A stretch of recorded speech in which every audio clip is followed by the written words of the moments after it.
I understand your explanation that the reason why they're a lot more crowded than any of us would like to see is because a lot of people who shouldn't be going to work still are, and we await more guidance or instruction or indeed compulsion on that front. But I mean, everyone I'm hearing from at the moment is in a position of confusion about whether they should or shouldn't be going to work. Individual employers. I've spoken to the senior management at a massive construction house building firm. I've spoken to a fellow who's got an engineering company that serves the offshore gas fields down in Yarmouth in Norfolk, and they're making autonomous decisions now because their own staff watched last night's announcement. They've gone through, one of my callers has gone through the documentation, and they didn't know what they were supposed to do. Their staff didn't know what they were supposed to do. So unless you're lucky enough to have a boss who steps up and makes an independent decision, these tubes are going to be full again tomorrow morning, mate.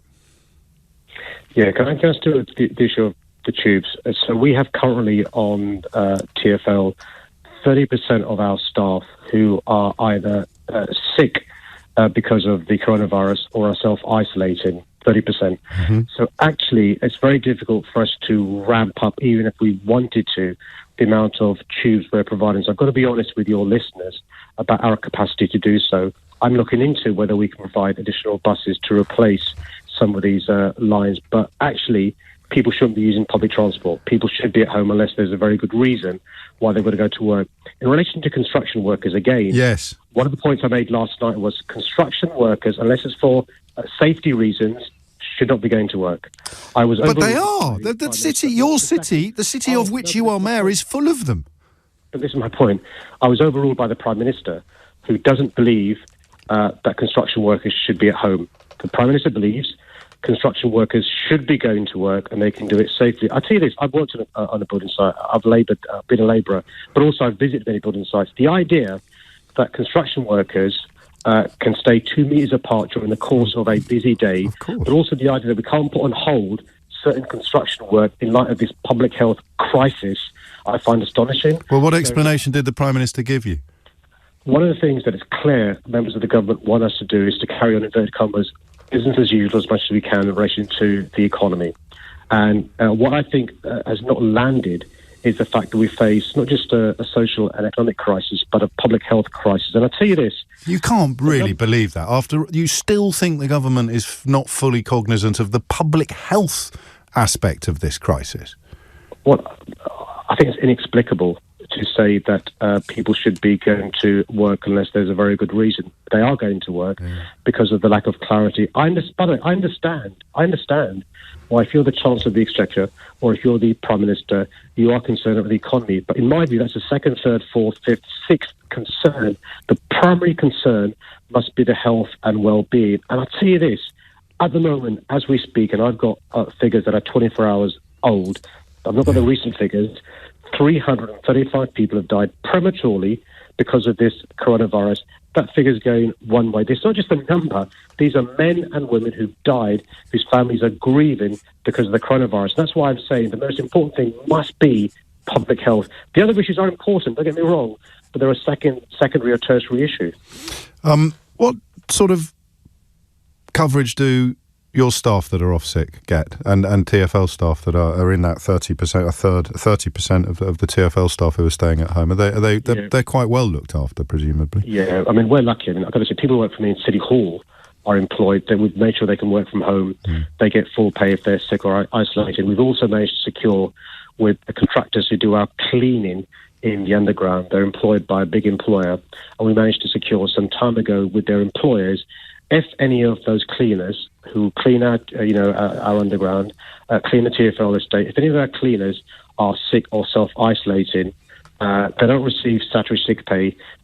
We've averaged what their wage was in the last period, and they receive a wage. But again, that's an autonomous decision taken by an employer. In this case, you. And I know that's not your lookout. No, but one of the points I made to the Prime Minister again is he should be making it quite clear to employers the responsibility on employers. And some of the people listening to this now are really, really worried because they've got no savings, they've got no money in their pockets, and they're thinking, it's okay, well and good, James O'Brien and Sadiq Khan, we're all paid saying this, but I've got to find money to pay for the loaf of bread tomorrow, the pint of milk today, and unless I go to work, because my employer's not being sympathetic and not guaranteeing me some money and the government's not guaranteeing me some money, I've got no choice.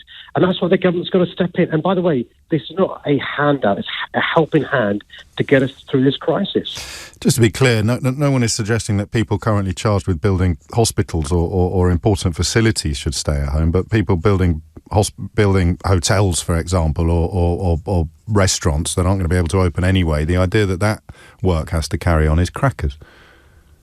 That's the point I made. I mean, I said it a bit more diplomatically than you did at yesterday's meeting with the Prime Minister. And he overruled you specifically on that issue.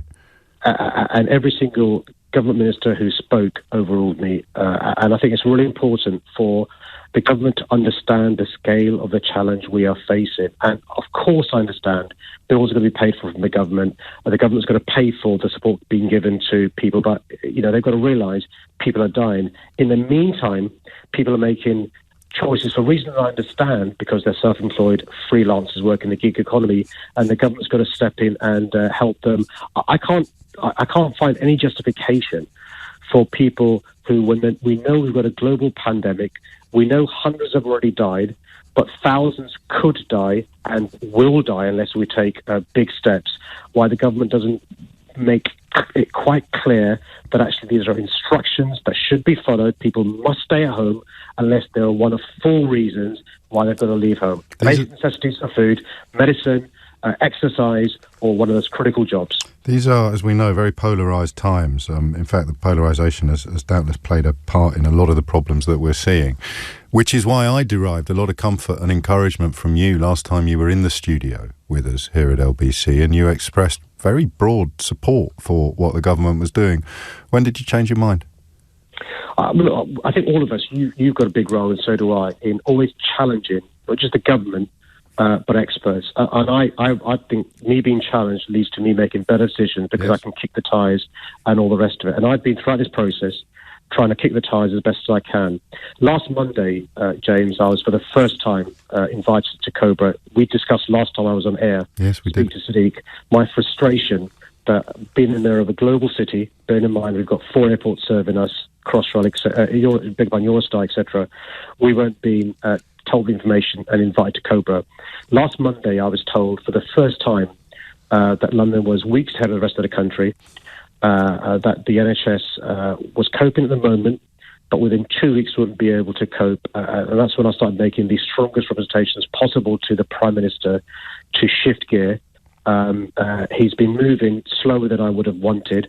I still don't think last night's message was clear enough, and evidence of that is the conversation we've had about construction workers, those who work in retail, and others who are still making the choice to go to work today because of lack of clarity, but also, let me be frank, bad employers telling their staff... Or just confused employers, in a lot of cases. They're not necessarily malevolent, they just don't know whether they're coming or going. And but also some of those employees are worried about their business going under. Exactly. Some of their employers have got small margins, they've got a tight overdraft, and they've not been given the assurance from the government that the government will provide them a helping hand. And the reason why I think it's a false economy is actually what price you put on somebody's life, what price you put on somebody being in ICU. But also, actually, ICU costs money, right? So it's a false economy. Also, what is the point of paying somebody benefits in a few weeks' time because they've lost their job, when the government could step in, support the employer, support the self-employed, the freelancer, the person who works in the gig economy,